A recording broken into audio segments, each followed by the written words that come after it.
Hey guys, welcome to I'm Gizmo Geek. Today I'll be giving you an overview of my new touchscreen Android car stereo. So this is a generic Android car stereo. This is Brightstar make, but generally I would say these are all the Chinese car stereos come with different names. A lot of companies actually are having the similar interface, similar hardware, but they come with a different name. Generally, the interface, the specifications and hardware are almost the same. The features are also almost the same. So I will be giving you an overview, a detailed overview of what features you can expect from an Android touchscreen car stereo. And this is a Baleno. I fitted this touchscreen car stereo in a Baleno car, the new Baleno. This is the frame that comes with it. Basically, this is a 9.1 inch touchscreen Android car stereo, and you need to also purchase this frame, this black color frame, if you can see, so that it can fit into the car. The cost of this to be included for you, that is, you have to purchase this panel, or the what you can say, this mounting panel separately. The shop owner will be suggesting you with that, and it might cost an extra along with it. So if at all you're purchasing from Amazon or something, the car stereo touchscreen, so you should keep that in mind, that you need this mounting panel also. That will be charging you extra whenever you're going to for a fitting. I have bought it from the local store. So this is the interface that we get with the touchscreen Android car stereo. So here you can see the navigation, which directly takes to the Google Maps actually. So that is how the Google Maps can be directly opened from here. I've connected my Wi-Fi. So this is how I've connected my Wi-Fi via hotspot from the phone. And you can even connect Bluetooth. You can turn off screen if you want, and you can touch to turn on the screen. If at all you have an amplifier, you can even activate the amplifier. You can take a screenshot. This is the car settings. This is the cleanup for basically cleaning up the apps running in the background. And this video out, I think, is for connecting an extra screen or maybe connecting a video outlet. So from here, if these are the buttons, this is the mute button, this is the home button, this is the back, and these are the volume controls. So on the home screen, you're welcome with a music playback. So here you can only get the music that you have connected via USB. Bluetooth music or the music inside the touchscreen interface itself will not be presented over here, so that you should keep this in mind. So this is the nice graphics of your car, and you can see the real-time speed.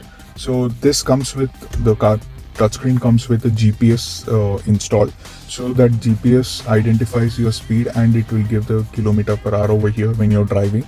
So don't think that it takes the reading directly from your speedometer. It doesn't do that. It estimates from the GPS device that is installed with it, and it gives an accurate, no, I would not say an accurate reading, but an approximate reading. This is the clock where you can see the time and also the date and the day. And this is where is the multitasking button, where you can see all the apps and all running in the background. You can clear it up. This is the back again. This is to hide the notification panel, and you can get it down, and the time. Now in the bottom you can see the navigation. So this is the maps, and you can give any other maps if you want. You can install, as it's an Android device, you get the Play Store, so you can install any other map and choose that as a default navigation. So once you click that, the default navigation app, for me it is the Google Maps that is open. I'll go back to home, and this is the radio. So once you click this, the radio boots up and it detects all the channels. I'll just mute it. So these are all the channels. So one good thing is it can go for a lot number of channels. I can just search here. You can see it is searching for all the channels. It can go for 2 pages also. So you can see that the total 6, and also the total 6 again, you can go, I think, up to 12 or more FM channels, which is a good thing. I'll go back to home now. So this is the next feature, which is the Bluetooth. So you can see that one of my phone is already connected. So over here I can directly play the music from the Bluetooth. uh, Whichever player I'm playing, maybe Spotify or Ghana or Amazon Prime, it'll directly show the music info. Let me just try playing some song from Spotify over there. So you can see that once I started the play button from there, it has directly taken the info from the phone, the album info. I can directly pause from here, or I can play the next button and it'll change to the new one. Right now it's playing an ad from Spotify. These days the Spotify is bombarding with ads. I don't know why. So yeah, so it even shows that it's an advertisement, so that's a good thing. And you can go into the call log also. You can directly download the call log from the phone directly over here. See, if you can see, it has directly downloaded the call log, and I can directly select over here and press the call button, so it will go to a call, and I can stop it. Here are the contacts. We can even download the contacts, so it will show all the contacts from here. Or if you want to directly dial a new number, you can just dial it from here and just go over here, and you can show the link devices, and this is where it will show the car Bluetooth and the device pin, and whether if you want directly auto answer, you can select the auto answer. Yes, so that's the major features of the Bluetooth. General, what we are used to in a regular stereo. The other one is the music. This is the music that will is detected in the USB that is connected. So I have got two USBs with this device. One I have connected to my OnePlus phone charging cable, so that I can do the I would do the mirroring with the cable, and the other one I have left for charging. So I can connect a USB also and browse through the files of music, and can browse through music and video files. So I'll just go back. Now these are the settings. These are the car settings. So let me just quickly go into the car settings. So here it is. This is the Android device name. This is the Android device name. Android OS is Android 9.1 car edition. This is the, I think, the configuration, and DDR2G. So this is basically 2 GB RAM, and it has 16 GB memory. And this is the CPU, A7 1.3 GHz and 4. And this is the display resolution, HD resolution. And you can see there are other settings. The device port, which just shows what is the kind of device. This is the system info, which we have already seen. These are the sound settings. These are basically the equalizer for it. And I can just increase the lows, highs and frequencies, subwoofer, and also or else I can directly set the default settings, rock, pop and jazz. So these are the factory settings. I'm not going into it. These are the car settings that we cannot access. So these are the Android settings which you can go into. So basically you can go into the settings and you will be welcome with the Android interface, the settings interface which we are used to, the network and internet, just like any Android device. Apps and permissions, where you can change the default apps and all. The display, not many features in that. You just can change the wallpaper and font size. And sound also, it doesn't have any you don't have any features and all. The storage, you can see that out of 16 GB, 3.5 GB is almost used, and remaining is available for me to install the apps or install the apps or media and all. So the remaining all are generic features. So I'll go back into settings. So in the volume settings, you can see that the media, default media sound, whether how much it has to be. Again, silence. This is the call sound, how much loud the call voice need to be compared to media. The mixing ratio, I'm also not sure what exact it is.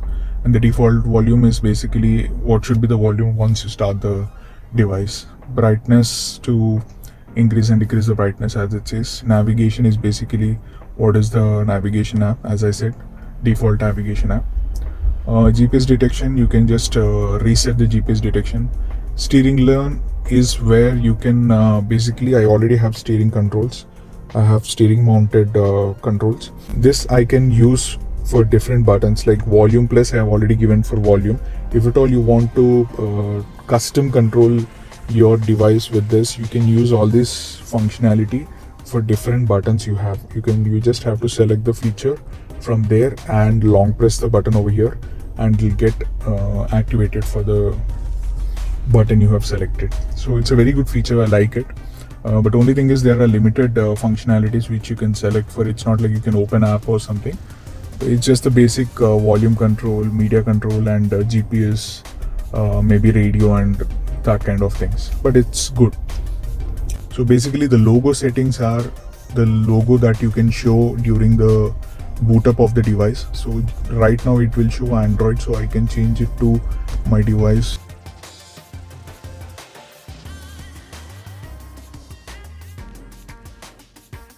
So whenever I boot up the device, it will give that logo. And other settings, these are just handbrake and all, these don't work. So other than that, I also have the reverse camera attached to it. So let me just give you an overview. So whenever I take my car into a reverse mode, automatically the camera kicks in. So I've installed it separately. I've connected a rear camera separately, but this supports a rear camera. So that's a good thing, I would say. So the final thing is the apps. Let me just show you the apps. This is the app drawer.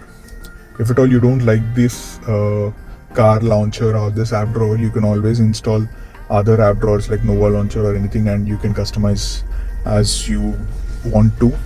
That's the one advantage of having an Android device. So you can see the Bluetooth, radio, videos, music, maps, Play Store. So it's just the general Play Store. I have all my apps downloading and all, so it's working in the background. So you can see you can download all the games, apps and everything, just like any other Android device. Other than that, this calculator, this calendar, this Chrome. These are the default installed apps. I will show you by installing some of the other apps, and the phone link will help you screen mirror your phone screen to this larger screen. So this has basically two different kind of features. One is you can directly connect with USB, your phone directly with USB and mirror your screen. And the second one is basically through Wi-Fi. But I can definitely say that through Wi-Fi screen mirroring, it lags a lot. I mean, it takes almost 2 to 3 seconds to refresh the phone screen to the larger screen. So I would suggest you to use the USB method of screen mirroring. There is no Android Auto in this device. I have tried side loading Android Auto, but that doesn't work. So you have to use the Google Maps itself. And because it's a 2 GB RAM device, Google Maps takes some time to load. So you need to have patience. I will just show you in a moment how much time it will take for the loading of Google Maps. So let me just show you how long it will take for the maps to load. So I'm just clicking the navigation over here.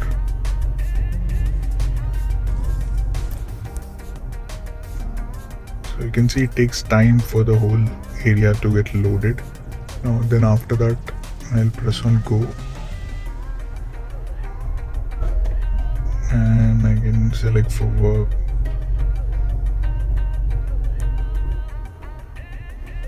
So it will take a moment. I would say at least it will take around 1 to 2 minutes for setting up the music and the maps totally. So you need to have that 1 to 2 minutes grace period before starting up. And also if at all you're just driving and immediately want to change the location, it will take some time. So you need to have that patience. If not, I would suggest to directly connect your phone via USB and mirror the screen. So that's the best way to not have any lag, because we are used to driving or navigating from phones which have 6 GB RAMs and all, which load very much faster comparatively. So I'll just press the start over here. So, but with the 2 GB RAM device, it takes some time. Right now there's no app running in the background. So right today it took a lesser time than it generally takes. So I would say an average time of 2 to 3 minutes is where you need to set up for the maps, music and everything, and then you are good to go. So one other feature that a lot of users like using on the full Android touchscreen interface is the availability of YouTube. So there's YouTube already, which you can see it. You can play videos directly on the YouTube when you're connected to internet via mobile hotspot. So that's a really good thing. Let me just play a sample video or audio to give you an idea of what the sound quality. I wouldn't say the sound quality is great. If at all you're looking for a great sound quality, I would suggest to go for Sony or Pioneer. You can see that the sound is kept in half. It's pretty loud.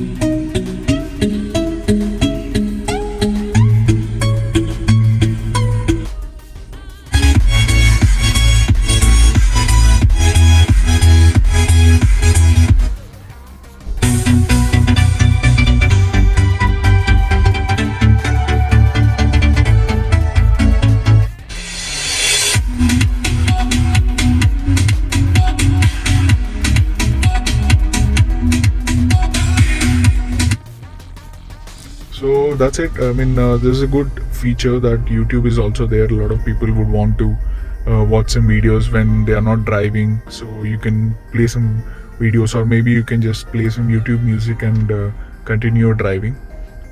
So other than that, you can see that the interface is pretty smooth, very quick. There are no lag on the interface as such. The only issue I would point out is that the apps take a little bit of time to load. So the maps or your Spotify, if at all you want to play some music, it will take some time. If at all the app is not loaded behind, or you can say if at all the app is not loaded in the background, it will take a little bit of time to load. So you need to have that patience. So if at all you're looking for music is your major priority, I would suggest to go for Sony or Pioneer. And if at all you don't have patience for the maps to load and all, so then also I would suggest to go for Android Auto based car stereo systems than the full Android car stereo, because these devices have 2 GB RAM and these are not running any Snapdragon processors for it to boost the maps quickly. So it has its own sweet loading times. So that is something you need to remember while purchasing this devices. So keep that in mind. I hope the video is useful. When I was purchasing, I tried to look into a lot of videos to understand what is the difference between Android Auto. Head south, then turn right. What are the features on the Android car touchscreen interface, but I couldn't get any detailed this thing. So I thought I'll make a detailed video on what are the features, how does it work, and what are the limitations. So I hope this video is helpful for you guys, and you can let me know in the comments if at all you have any doubts regarding the full Android car stereos or any Android Auto car stereos. I'll try my level best to help you. So make sure to subscribe to the channel and follow me on social media. Let me know in the comments if you have any doubts. Bye and take care.